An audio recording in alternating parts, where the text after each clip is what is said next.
Fala rapaziada, como é que vocês estão? Ah, Hoje vamos explorar os principais conceitos de SMC ou Smart Money Concepts, como vocês preferirem. Hoje vou mostrar para vocês como os grandes players pensam ou como vocês podem identificar pontos estratégicos no gráfico para melhorar as suas operações e ter mais assertividade no mercado, ok? Eu deixei uma estrutura pronta porque eu quero que esse vídeo seja o mais breve possível, mas a gente ainda vai montar essa estrutura no vídeo. Vocês vão ver o quão rápido e fácil isso é quando você entende o que cada parte do conceito identifica, porque o conceito de SMC ele é como se fosse um quebra-cabeça, aonde você vai procurar encaixar as peças no lugar certo, no momento certo. Esse exemplo que eu estou dando atualmente ele é literalmente o exemplo do Bitcoin.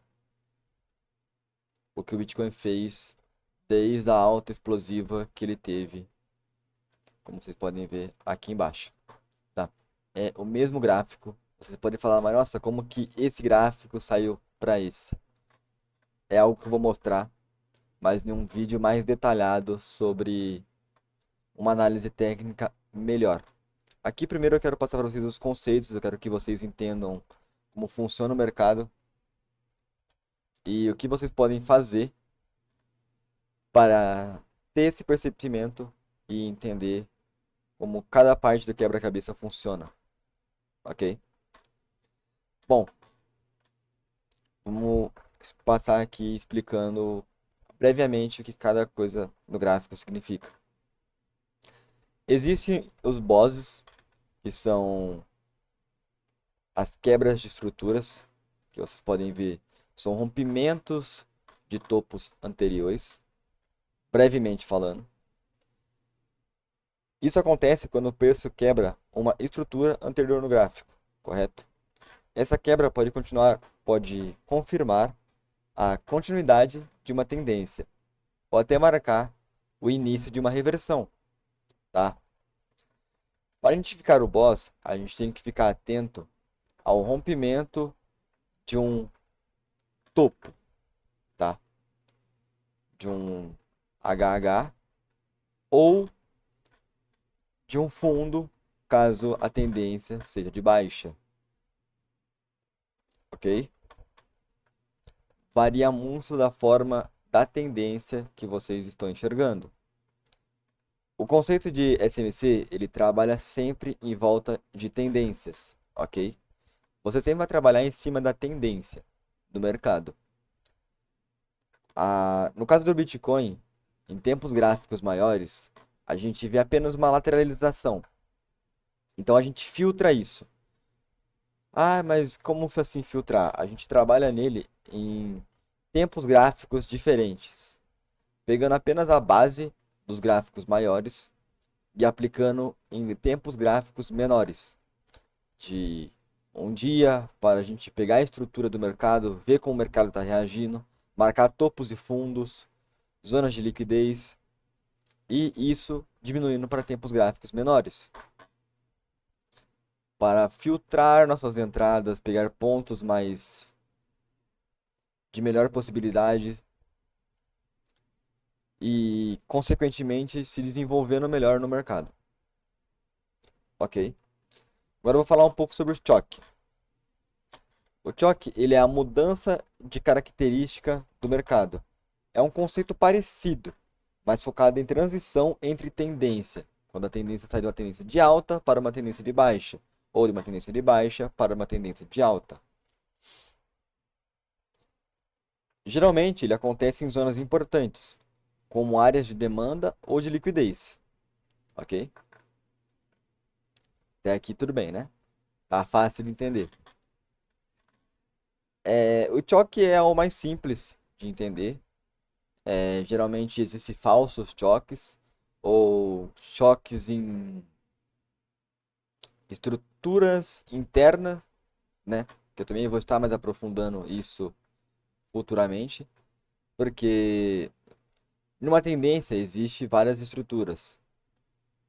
Pode existir uma estrutura interna que você vai acabar vendo um choque. Só que isso você vai ter que filtrar em tempos gráficos menores, ok? Então eu vou estar me aprofundando nisso em próximos vídeos, num vídeo só sobre choque, ok? Imbalance, que é o IMB.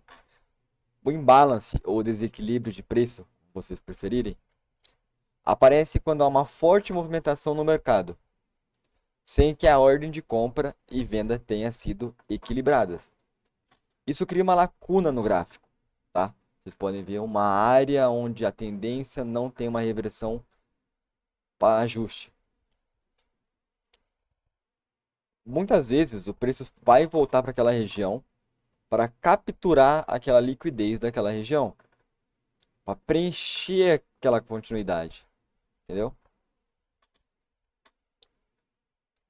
E é o mais simples também, não é muito difícil você identificar um imbalance. Em tempos gráficos menores é sempre um candle muito esticado, em tempos gráficos maiores também acaba sendo sempre um candle muito esticado, tá? Vai ser sempre um candle esticado. Você vai pegar, isso eu também vou acabar explicando depois em outro vídeo sobre imbalance e zonas de desequilíbrios. Também é muito conhecido como FVG, tá?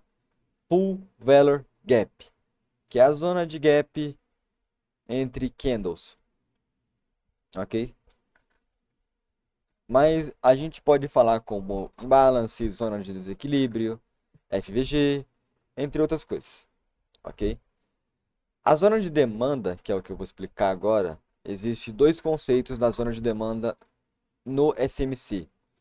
Zonas de demanda podem ser conhecidos como fundos anteriores, pelo conceito do price action, e order blocks, pelo conceito do SMC, tá? O que eu posso falar para vocês? Zonas de demanda a gente vai usar em tempos gráficos maiores, marcando uma região onde o gráfico teve a rejeição. Por exemplo, essa região, onde o gráfico inverteu. Essa zona só vai ser válida como uma zona de demanda após um boss, a quebra de estrutura, ok? O boss só é validado após o rompimento do topo anterior, tá bom? Da mesma forma que a zona de demanda. A zona de demanda ela só é validada após o rompimento do boss, tá? E isso vale para basicamente todos os topos e todos os fundos. A gente só vai validar uma zona de demanda de um topo quando houver o rompimento do fundo anterior. No caso, numa tendência de alta, a gente tiver o rompimento do fundo anterior, a gente tem uma zona de demanda no topo, no último topo, tá? Porque aqui a gente teve uma mudança de característica, a gente teve uma mudança de tendência, de uma tendência de alta para uma possível tendência de baixa, ok? Entre essas duas zonas que eu falei para vocês, geralmente a gente vai filtrar a zona de demanda primeiro, quando a gente voltar para vir para tempos gráficos menores, de 1 hora, 15 minutos, a gente vai setar nossos order blocks nas mesmas regiões, tá? Isso seria nas mesmas regiões. Só que com mais precisão, que order blocks eles são mais precisos do que zonas de demanda. Ok? Agora, zonas de liquidez. São áreas onde o preço busca grandes concentrações de ordens, como em topos e fundo anteriores. Vocês podem ver nessa região. Tá? O mercado geralmente vai buscar essas áreas antes de fazer um movimento maior.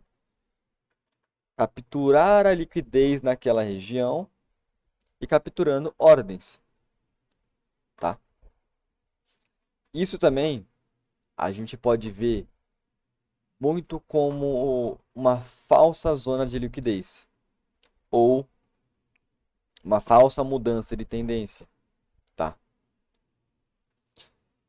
Isso é muito usado para enganar novos traders ou pessoas que acabam não entendendo muito do mercado de uma falsa reversão. Ah, mas o que seria uma falsa reversão? Vamos supor que você começou há pouco tempo na SMC e você olhou essa zona. A gente está vendo aqui uma zona de demanda, a gente viu o rompimento dessa zona de demanda, mas a gente não entende o porquê houve o rompimento dessa zona de demanda.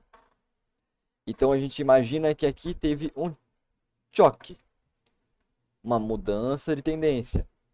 O que muita gente faz? Eles abrem ordens no último fundo anterior, que seria aqui. Aqui seria o último fundo, porque eles consideram esse fundo válido após o rompimento do topo. Porém, você tem que levar em consideração se existe algum desequilíbrio de preço nessa região. Muitas vezes, se houver um desequilíbrio de preço acima de uma zona de demanda, ele tende a buscar esse desequilíbrio de preço antes de cair. A mesma coisa de uma zona de demanda acima do desequilíbrio de preço. Se houver uma zona de demanda ou um imbalance acima de uma zona de demanda, a gente pode ver o preço indo buscar, cortando o imbalance para pelo menos tocar na zona de demanda antes de reverter o preço, ok? Mas isso são casos que a gente precisa filtrar em tempos gráficos menores. E o que acontece em certas zonas de liquidação, como a gente pode ver aqui, zonas de liquidez. O preço vem até essa região, toca no fundo, formando fundos iguais e rompe e depois volta a cair. Ele tem uma leve subida e volta a cair. Por quê? Abaixo dessa zona de demanda existia uma zona de demanda maior ainda não preenchida, tá? E essa zona de demanda ainda não preenchida tende a puxar o preço para ela. É como se fosse um imã, eu costumo falar. É um imã puxando o preço para ele. Aonde o preço reage àquela zona de demanda superior, mas após algumas reações, levando o conceito geral, ele tende a buscar. Porque a gente não teria esse rompimento de topo caso não tivesse o imbalance ou o desequilíbrio de preço nessa região. O que levou o rompimento dessa região, essa região em um todo, foi o nosso imbalance, ok? Isso fez com que muita gente adicionasse ordem numa região aonde o preço voltou a buscar, não teve força e eles acabaram tendo seus stop loss ativados, tá? Porque ainda estávamos em confirmação de tendência, ok? Após isso, o preço explodiu a partir dessa região, a partir de preencher essa zona de demanda, de tocar a zona de demanda, tá? Ah, Cauã, mas como que eu faço para ver isso no gráfico ou entender isso? Então, isso eu vou deixar para um próximo vídeo. Esse vídeo aqui já está ficando bem longo. E como eu falei para vocês no começo, eu queria que ele fosse o mais breve possível. Então, agradeço a todo mundo que assistiu até aqui. Espero que esse vídeo tenha ajudado vocês. Eu vou ficando por aqui. E até mais, rapaziada.